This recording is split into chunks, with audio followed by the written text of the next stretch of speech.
Hey y'all, what's up? Welcome back to my channel. This will be my second video and it is New Year's Eve today. So I thought, great time to do a January TBR, or to be read if you're not that familiar with the booktube community lingo.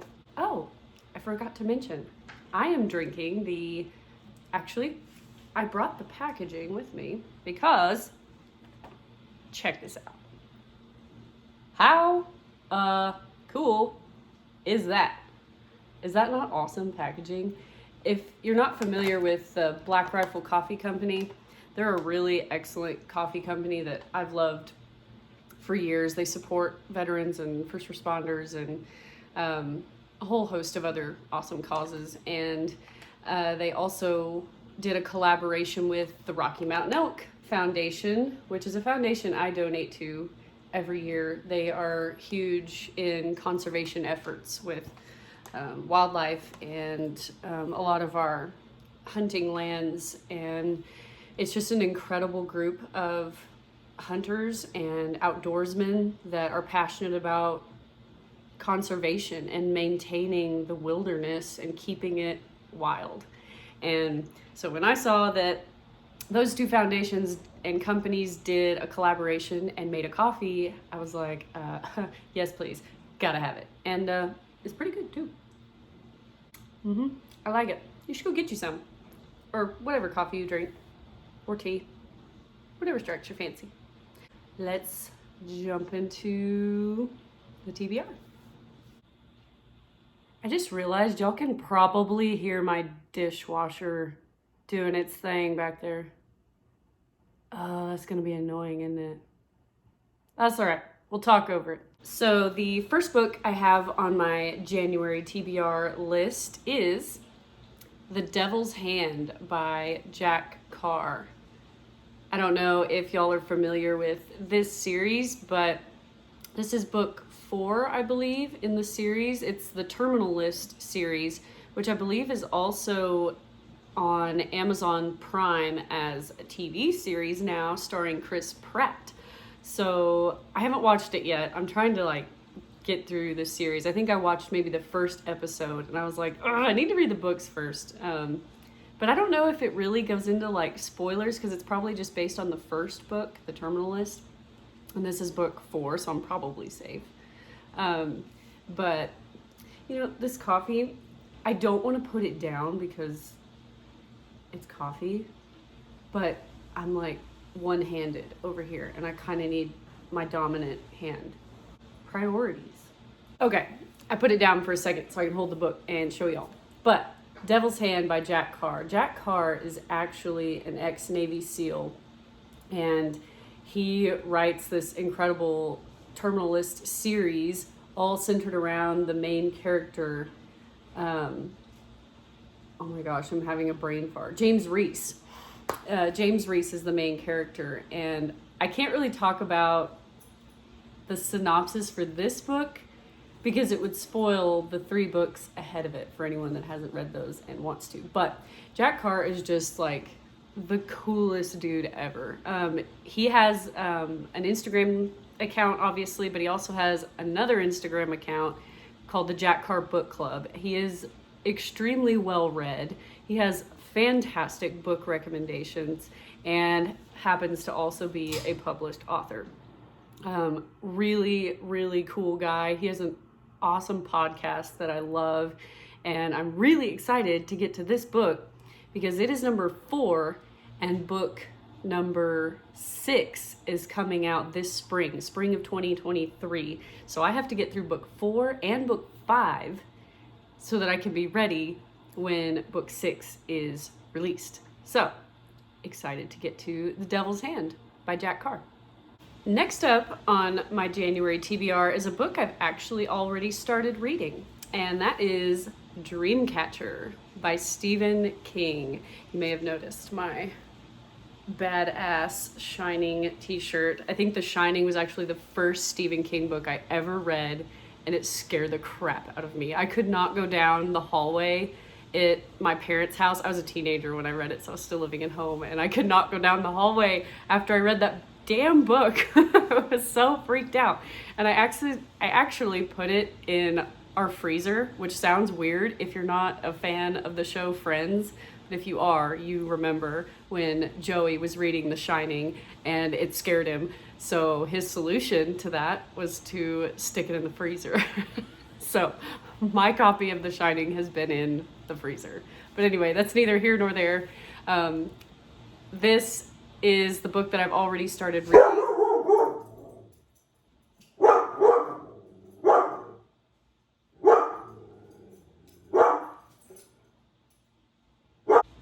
Excuse that little interruption.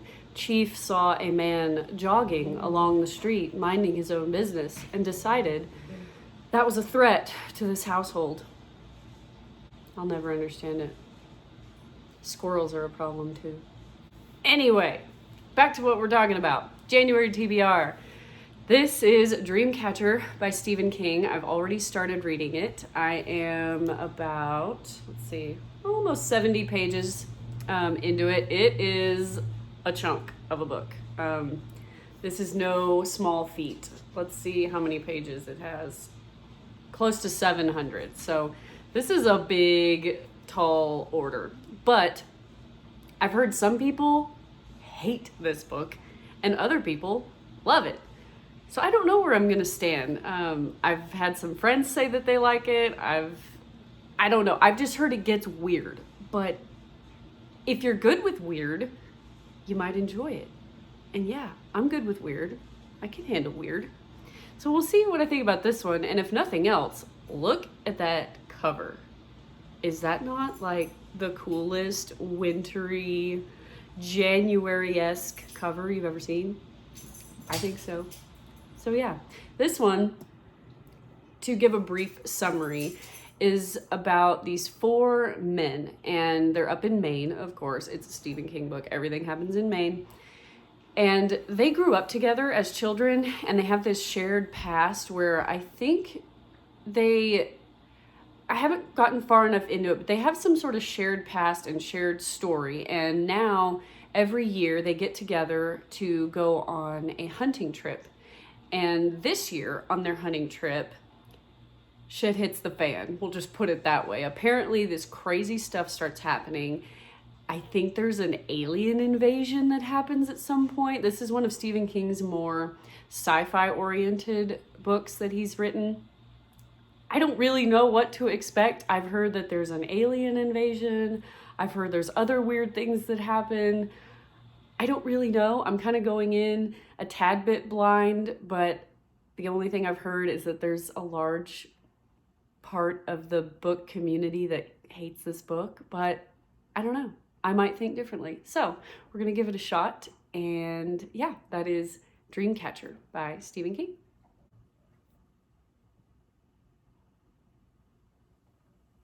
Now, since the Stephen King book is huge, practically 700 pages, I figured the next book on my list needs to be kind of small. Otherwise, I'm not going to make it through the month. So I thought we would add Beaches, Bungalows, and Burglaries to my January TBR. It's one of those cozy mysteries that I talked about in my books I got for Christmas video, that kind of tame, low-key, whodunit type of mystery. They're usually pretty small, quick, easy to read, and I believe this is the first book in Tonya Kappes' series. She has probably, I bet, close to 30 books in her series. And so I just thought this would be a quick, kind of fun palate cleanser of a read for January, especially after a 700-page Stephen King book. We're following the main character, Mae West, I believe her name is.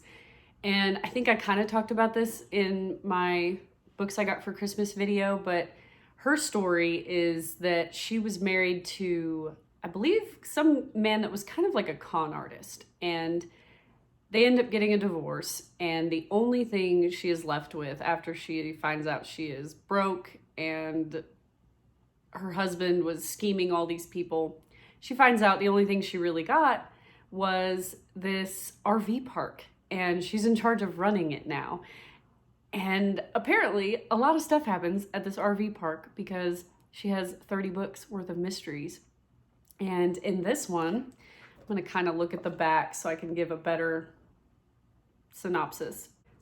So the crazy thing about Mae West and her little RV park is once she gets there and starts trying to run the place, she realizes that the residents of this RV park were actually some of the victims of her ex-husband's schemes, which makes things definitely pretty awkward and tense, I'm sure. And it's not long before, and this is all on the back of the book, so these are not spoilers, but it's not long before the body of her ex-husband shows up. And of course, who's suspect number one?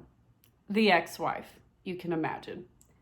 And that's all I really know about this one, but it looks pretty fun, looks interesting. I love Tonya Kappes' covers. She always has some sort of camper or van camper and a cool theme to go along with it. I think it's neat.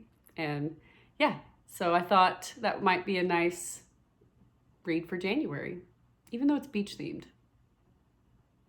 I don't know, maybe I need a vacation. So this next book is one that I'm not 100% sure I'll be able to get to. Like I said, the Stephen King book is almost 700 pages. So we'll see if I have enough time. I work full time, so it's difficult to find time to read sometimes, but we'll see how much I get through. And if I get through all the other books I've already mentioned, then I'd like to try to read The Last Party by Clare Mackintosh. This was actually a book of the month pick for January, but I thought it might work for, did I just say January? I totally did. This was a book of the month pick for December, but I thought it might work for January because it actually starts out and takes place on New Year's Eve. Apparently there is someone who has this big lake house and invites all these people.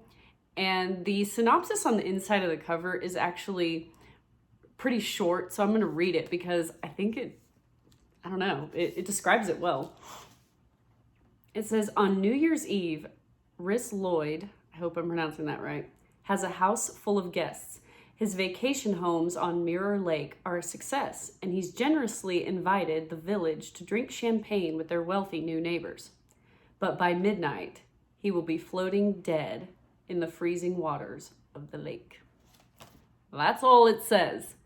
Yeah, like it says here on the front, at midnight, one of them is dead. By morning, all of them are suspects. So obviously a kind of murder mystery, thriller, whodunit type of book. I didn't read it in January, but it was a book of the month pick for, I just said January again. Oh my gosh. It was a book of the month pick for December, but I didn't read it in December. So hopefully I'll get to it this January since it's New Year's Eve themed. If not, that's okay. I have a growing TBR list that I'm sure will continue to haunt me forever. But yeah, that is The Last Party by Clare Mackintosh. Well, that wraps up my January TBR. Not very many books. Let's see, 4. But like I said, one of them is rather large. So I think there's roughly 4 weeks in January. If you try to read a book a week, you might get through them. Let me know what's on your January TBR list, some of your favorites for the month, and I will see y'all in the next video. Bye, y'all.